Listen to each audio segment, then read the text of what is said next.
Alright guys, what's up?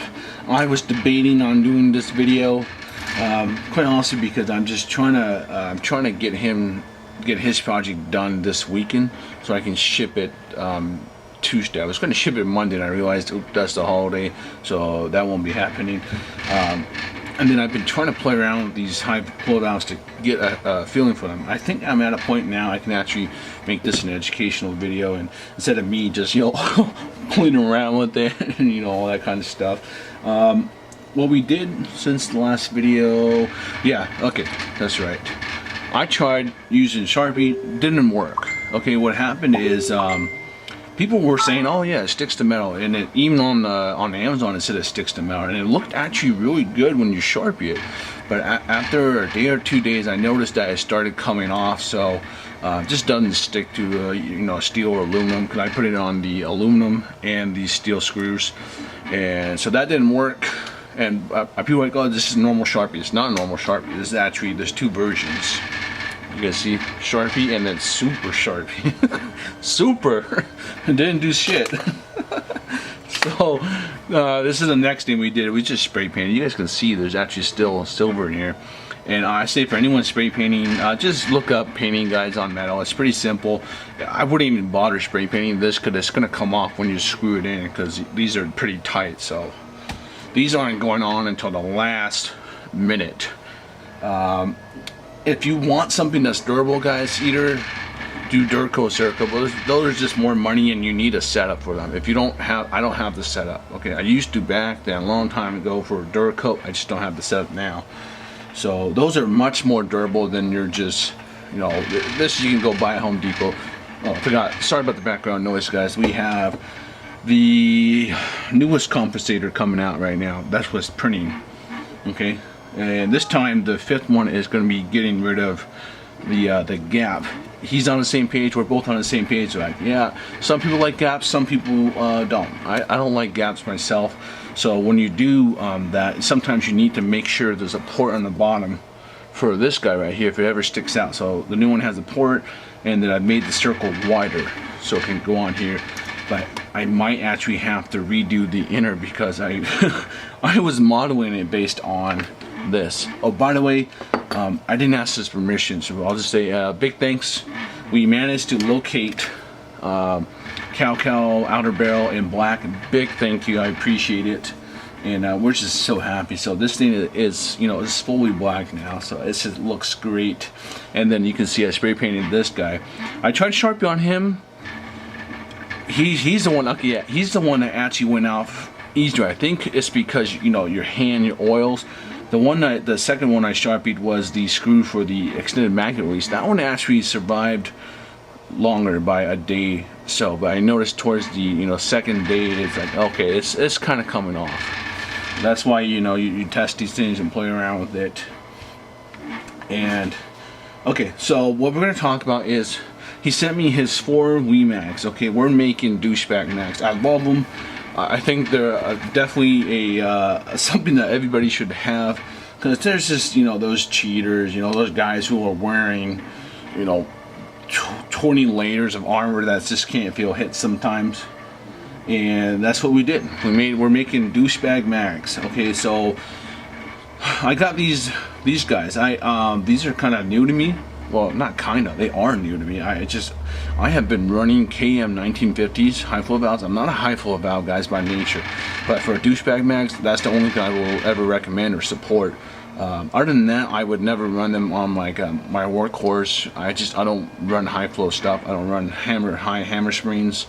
But for this build, we're doing it because once again, he's got 420 FPS that we can work with, and then he's doing long range combat where his field is. So this is why it wouldn't be, and it works out great for him. Now these are pretty interesting high flow valves. Okay, this is called the 9-ball high bullet valve Neo R, and they've been around for quite some time. I just never, like I said, I don't go out of my way to buy high flow valves. So if anything, he's really been a guinea pig for us. But like always, for any customer I work with, if there's something if I end up testing and I don't like it, I will bite the cost, and I'll basically take these figure out what to do with it, or sell it at a garage sale at a discount, and then I'll go find something that I trust and like and put it in there. But we went with these. They're cheaper than 1950s. Okay, and plus trying to find 1950s, good, you know, it's a pain in the ass. And I remember I paid almost 40 a pop for my 1950s. So I printed this out because I say it's pretty cool, and I've been playing around with it. Now I don't read what is this, kanji, but I know just by basics, you know, this has to be, I'm pretty sure this is big, this has to be middle, and this has to be small, and I think like the one in this power, I don't know the rest. I would probably have to Google and figure it out. And you know, this is something that sometimes annoys me is you know, 9-ball, you're selling outside of Japan, you export, a lot of Europe buys it, USA buys it, there's a lot of countries outside of Japan that buys it. And maybe I have to dig more, maybe there's an English version, but me, I'm literally Googling and looking for each letter, okay, just to figure it out. But just based on principle, I feel like this has to be right, is, you know, big, middle, and small, or little, okay. Now I'm going to try to show you guys what it looks like. We have it configured on big. Now, at first, when I first played with this, I was a little worried that it would be, it's like, okay, well, it's another moving part. So let me take this out and show you guys how it works. Ooh, the comp just finished. Okay, let's get the comp after that. Let me zoom in for you guys. Okay, now I need to focus. The lens is still alive. I need to probably 3D print something to keep it falling out, because this does. So look at this. This is, you know, not normal for most. You guys see this? It can rotate. So let's just say hypothetically, you guys were looking at the top of the magazine right now. If I'm wrong, but I'm pretty sure, I hope I'm right. This is what for high flow. So we're going to be running this configuration. Now if you wanted, I guess, in the middle, you would twist, and okay, I'm sorry, this is let's just say this is lined up, so you would get like this, and this would be, you know, half.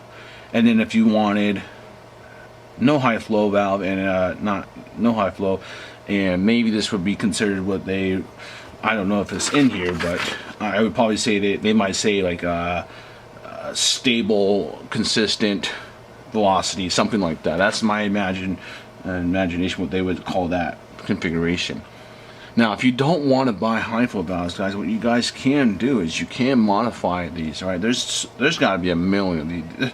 This is what we used to do back in the day when there was no such thing as high flow valves. Okay, so you would just literally cut one. How many other? 1, 2, 3, 4. You obviously don't cut all 4, but I think I used to cut like 2. And then it was like basically like just 2 of the opposite of each other. So 1, 2, and then there would only be 2 things holding it. But be careful with that. Just Google it. There's probably websites on that. So this one is in that configuration. I've been playing around with it. The good thing is when you tighten it all the way, it doesn't move. But either I'm stupid or I haven't figured out how to do it. It took me a while to kind of line this up. It was like a pain in the ass. I would try to tighten it.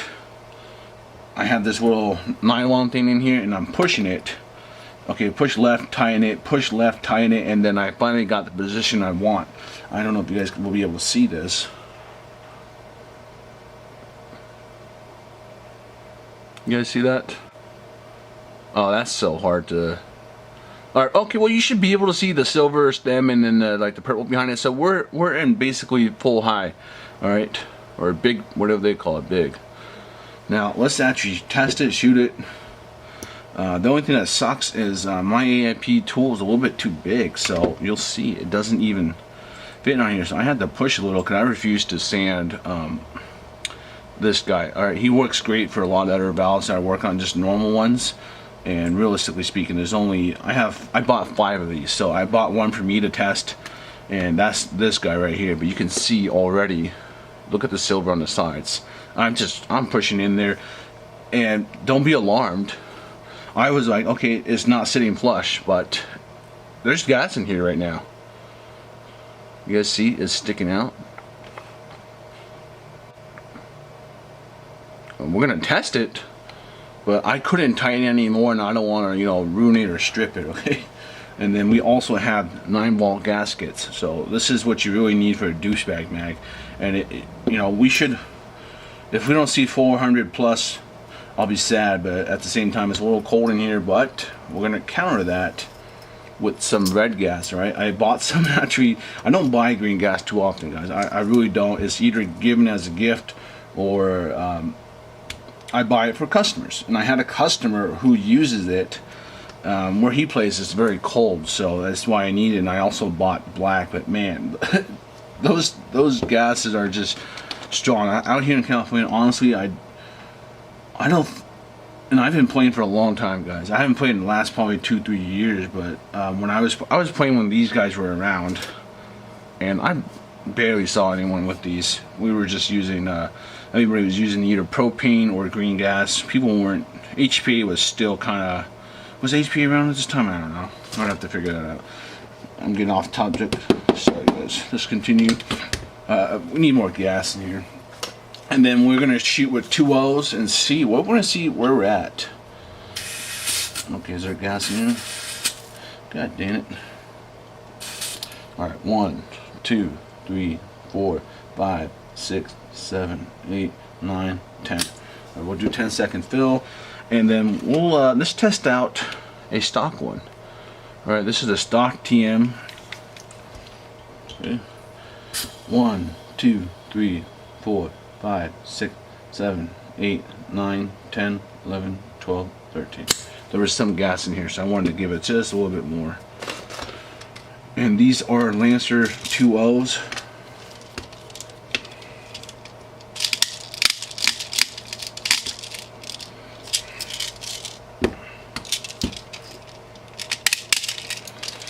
You should okay. Oh yeah, another thing. I always, whenever I see these max guys, these are the best 50 rounders you can buy. You know, this size and length. There's a couple other companies. Do not buy TM 50 rounders. They suck. They're proprietary. Pain in the ass.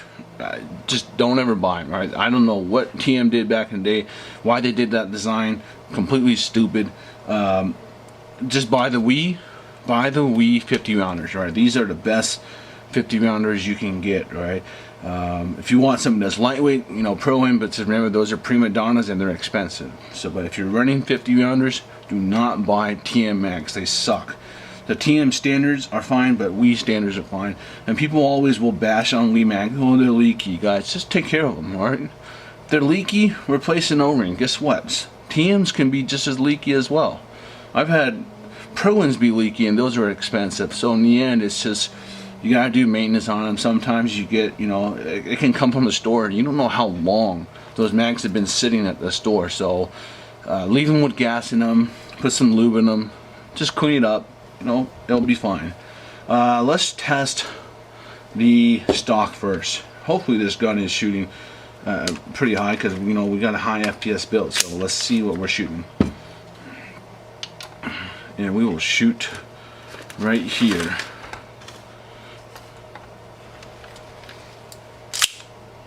Okay. And what are we at? 2 O's. Can you guys see that? Oh, okay, I'm excited. 396, okay, good. 395, 391. We'll shoot 5 shots. It's a little late. I don't want to piss off the neighbors. Okay, so what do we have? We have an average 5 shots. 392. Okay, we're doing good. We're doing good. It's cold. Oh man, during the summer. Ooh, I don't want to feel how bad he's gonna light up people with this. Oh. God, I can't even imagine how this is going to be in the summer. I have to ask him if it gets hot up there. During here in California, it gets relatively hot during summer. Man, everyone is just if you're shooting like 360, 370, 380 during the winter. Temperature is just gonna, you're gonna blow it sky high. We got one in the chamber. All right, let's see if this really does the job. Oh, actually, let's just reset it, guys. Turn it on and off. Okay.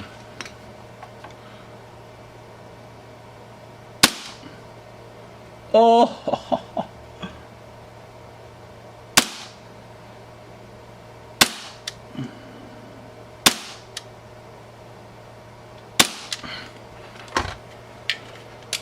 All right, we got a great peak. Look at that peak right here. Jeez.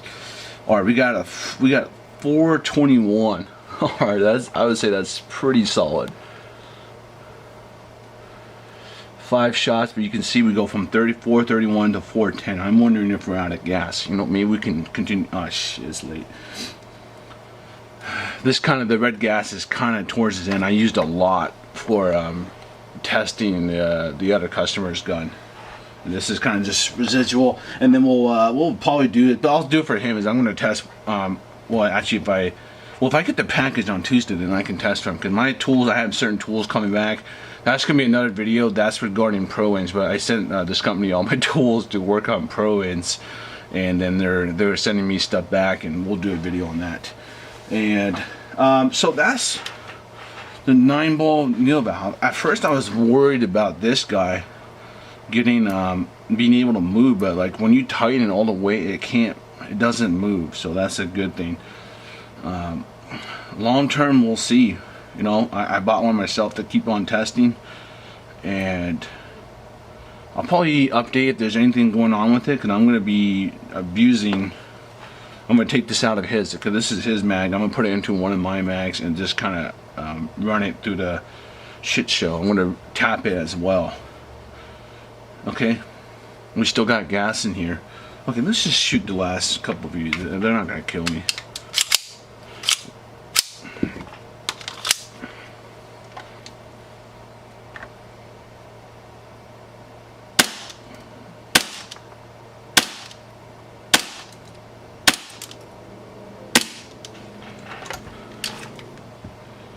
Look at that, within 10 shots though.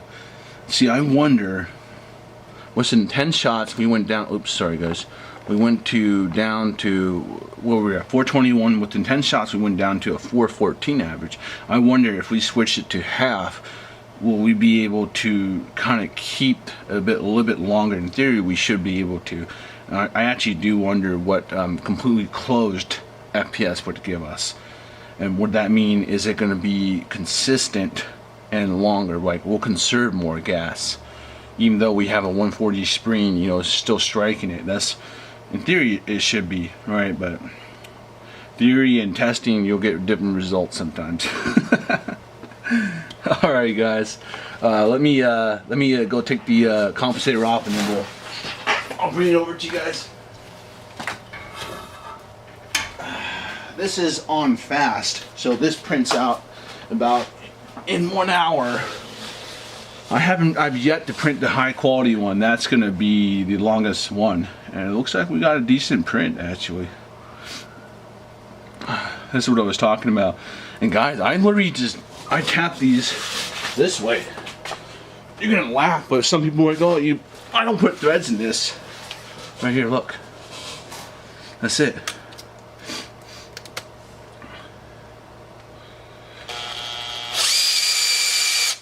You see? That's all I do.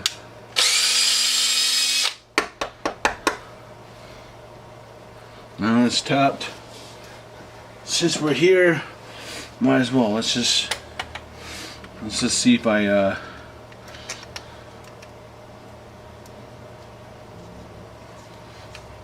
also need to make sure to see if he wants me to Loctite this, because this is 243, which is still removable. But if he has no plans of ever removing it, I'm gonna put red on it. Oh, come on, come on. Yes. Okay, so now what I need to do is put an O-ring on. Oh, yeah. Yeah, alright, I'm excited. Let's see if it racks, because that's... Alright, cool. Oh yeah, he's gonna be... I'm excited. This has been a very fun build. And look at that right here. Alright guys, I hope you guys enjoyed this video. I think it was good that I did it, but I think it was also good that I took time to play around to at least be more you know, knowledgeable about it instead of just fumbling around. Because you should have seen me in the last an hour and a half just fumbling. I was just been fumbling around that, oh, I'm worried about this, blah blah. Then shut up, just put it in and try it, and that's what we ended up doing. Okay, so it's pretty nifty. Am I gonna give it a seal of approval? No, not just yet. Okay, you know, I need a little bit more time with it. Like I said, I'm gonna put it in one of my HPA mags and high power it. I'm probably gonna crank it up and see what's up. Okay. If you guys have any questions, let me know. Once again, big thanks for the support, guys. I'm still pushing. I'm going to shove it in your face, guys. These are 10 bucks shipped on sale. And these full auto yeet cannons, all right, for converting, you know, if you wanted to see this in full auto, they're at 65 shipped USA. And if you're outside of USA, just contact me, you know. We'll figure something out. I'll try to give you a good deal. They're already at a very good deal right now. So, all right, I'll see you guys around, and that's it for Dark Energy. The next one should hopefully be the final one where I put it all back on, dress it, and I'll try to think of what we'll do in that one. Right now we're just we're doing the final tinkering. Okay, I'll see you guys around.